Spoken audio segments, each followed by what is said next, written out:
he says, oh, sure, when I'm not there, it's kind of a light agenda. So the meeting is now streaming. We're waiting for the recording voice, right? Correct. Be coming here shortly. All right, well, that makes it official. Welcome to anyone that is online and tracking with us in the Zoom meeting. I'm Todd Holman, Vice Mayor, and Mayor Daryl Olson is not able to convene, so I will do that tonight for the workshop and for the regular City Council. We start off with a roll call. Brad, you want to lead us through that? Sure. Cross. Here. Holman. Here. Abbott. Here. Licio. Here. That makes 4. So again, welcome, and I guess we'll dig right into the Woida Road improvement process that we saw or had presented to us by Eric Welsh of Woodseth, the feasibility study. We all kicked in some inputs and discussion during that night, and so this is a continuation, kind of building on that conversation. I'm assuming, Eric, you are in the speaking role? Yes, and can you see my screen? I'm sharing the presentation right now. Everybody see it? Yeah. Okay. Yeah, so we have some additional roadway options for the council to consider. Just a reminder where the project area is. It's on Woida Road between Lindale Lane and Englewood Drive. And then some background on the project. The council did accept the report at the last meeting. And if you recall, it was kind of prompted by the council. They're looking at doing some roadway work in the first assessment district. And they asked the city if they wanted to participate in a resurfacing project on Woida Road. So before the council could answer that question, we did look at what it would take to put in sewer and water into that corridor. We also looked at a couple different roadway options. The first one was resurfacing, and then the second one was a 26-foot wide rural new construction, which would be typical for a residential street in the city and would be required if we put in sewer and water in the corridor. After that last meeting and the input, we did do some additional try to dig in and do some additional information gathering for the project. Right now, staff is not recommending extension of sanitary sewer and water to service the area right now. Some reasons for that is, first, the corridor is mostly undeveloped. There are only 4 existing lots along, 4 existing homes along that corridor. And one of the houses is already served with sewer and water on the very east end. So very undeveloped area. And it's also surrounded by very large undeveloped parcels. So we really don't have any idea how that's going to develop in the future. Housing needs may change. It may result in rezoning and denser development. And all those changes might lead to different roadway layouts, different sanitary sewer layouts, and even different trail and pedestrian options. So staff is not recommending that full-blown project at this time. We did also look at some planning documents, and one of the ones we looked at was the Baxter Bicycle and Pedestrian Study. Prior to 2019, when that study was conducted, there were no pedestrian or bike routes planned for that section of Woida Road. During the development of that study, it was noted that this was a missing route that really fit into the long-range plan for the city. So it was added to the plan, and the plan document does show a shared use path as the ultimate trail for that area. And a shared use path would be a separated trail from the roadway. So we did look at 4 different options for the council to consider. The first one is that basic resurfacing project. This is the one that was proposed by the county. It just includes tight blade leveling, they call it, just basically filling all the cracks, leveling the road, and then doing a 1.5 inch overlay of the road. Total project cost is estimated $120,000, and that would be split 75% city and 25% county. The $90,000 city cost could be assessed if you chose to, and it would be $3,215 per ERU. I think we presented that information at the last meeting as well. The second option would be to do a full depth reclamation of the existing 24-foot wide roadway. Estimated cost is $230,000, and that would be split 75% city and 25% county. And then there's some other costs in there too that have to be split according to the city, or excuse me, the county cost share policy. City costs would be about $171,000. You could assess 100% of that, and that would end up at $6,097 per ERU. The third option is do a full depth reclamation and widen the road to 26 feet. We included this option in there because 26 is really the minimum roadway width for a residential project area in the city of Baxter. Estimated cost is a little bit more, $270,000. It'd be split the same way as the previous option, except city cost goes up because county would not participate in a roadway widening project. So 100% of the roadway widening costs would be city costs. So $211,500. Assessments would be capped at $6,180 per ERU. And that's the number that we used in the feasibility report. If we were to assess 100% of these costs, we would be in excess of that $6,180. So there are some remaining city costs after collecting the assessments, and that's $38,420. And then the last option, option 4, is full depth reclamation and then widening the roadway to 32 feet. And that would include 2 11-foot drive lanes and 2 5-foot bike lanes. This option was discussed at the last meeting as a potential improvement that would include some pedestrian and biking opportunities along that roadway. The total project cost is $433,000. Again, we'd be following that 75-25% split and then splitting the rest of the cost in accordance with the cost share policy. And city costs would be $374,230. Assessments would be capped at $6,180, again, just like the previous option. And then the city costs, again, for all that roadway widening would be about $202,000.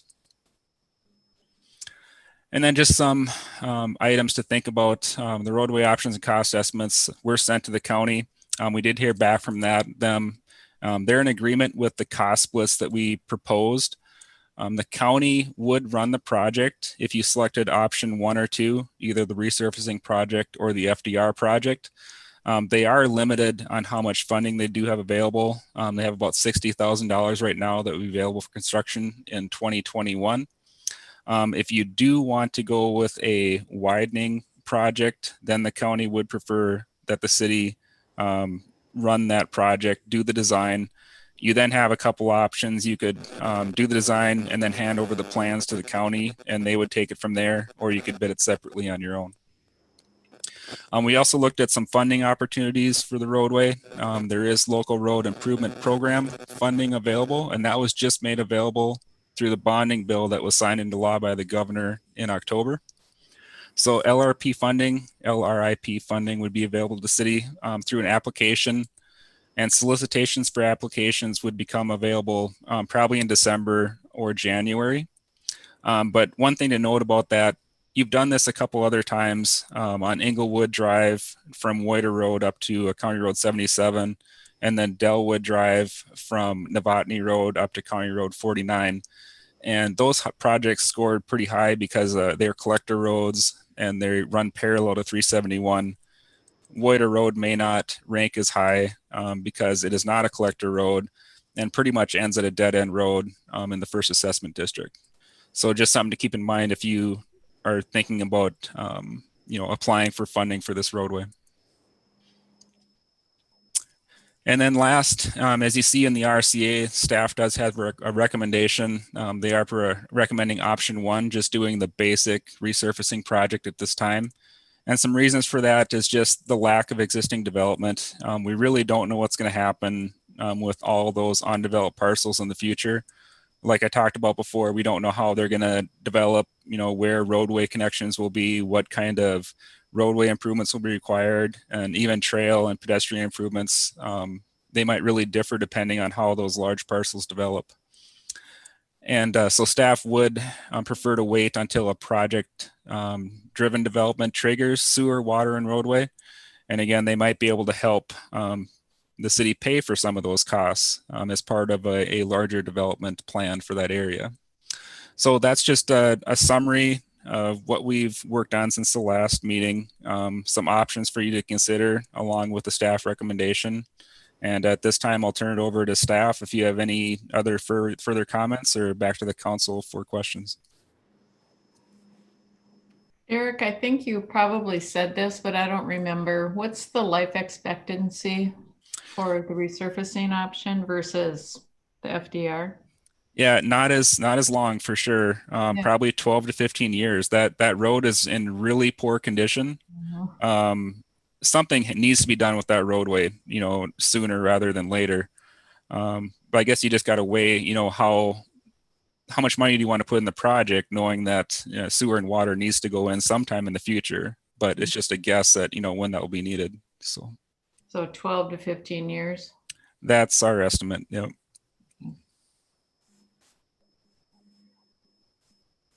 I don't think it's unreasonable to think that it'll take about 12 to 15 years for that kind of sewer water demand in the planning and kind of the, what is the end use vision for that whole area to be.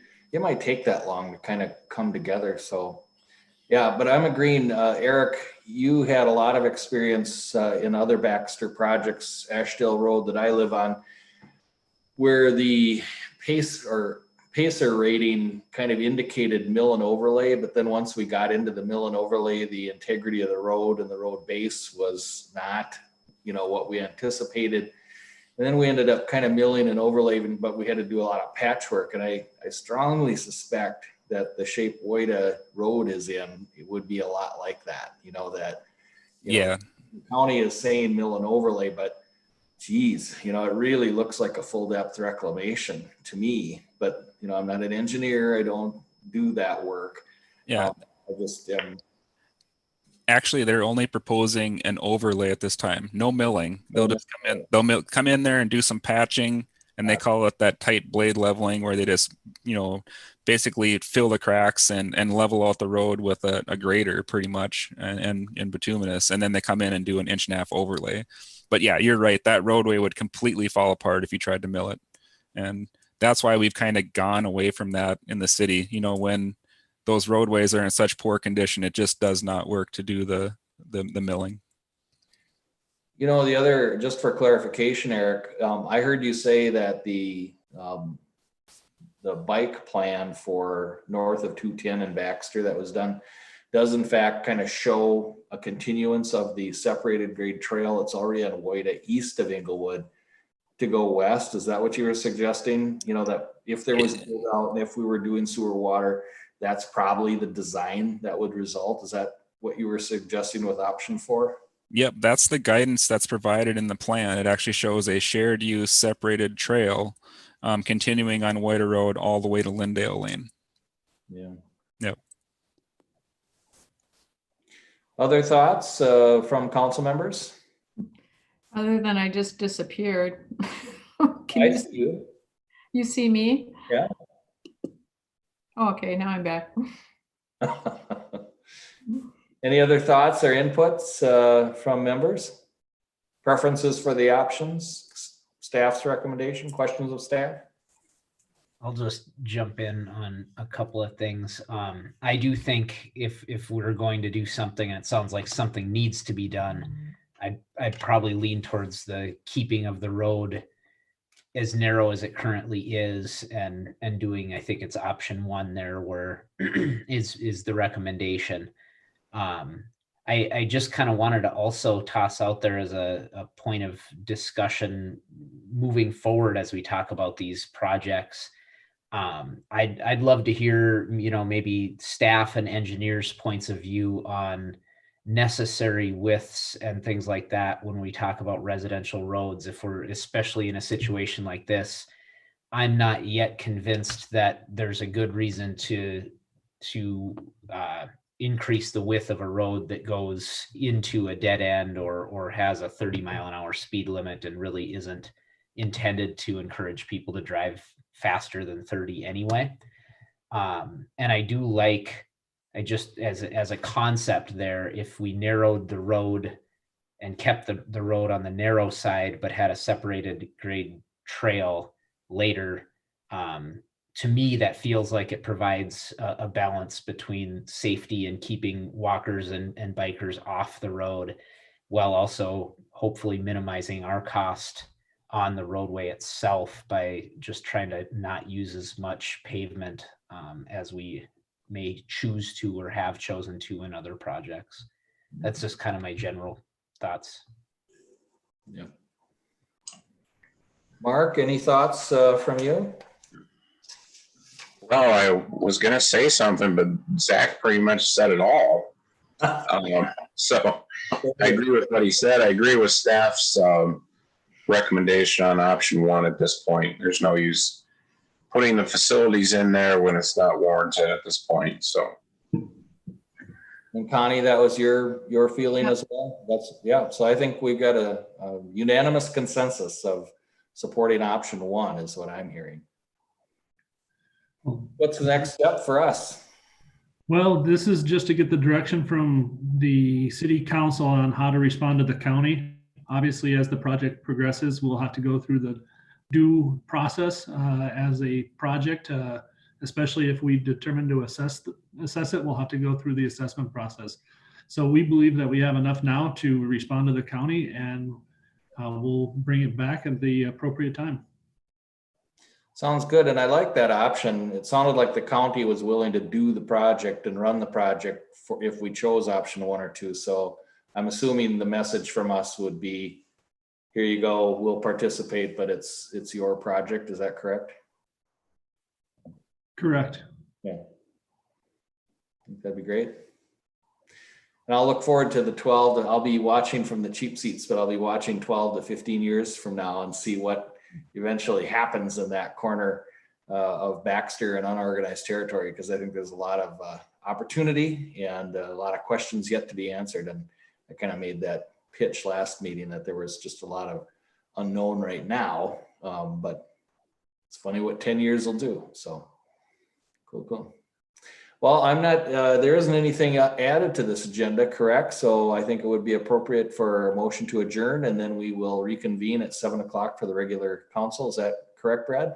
That is correct. All right, is there a motion? Connie will make a motion. Donnie makes a motion, Mr. Cross makes the second, and a roll call vote. Brad? Cross. Aye. Holman. Yes. Licio. Yes. Tabit. Yes.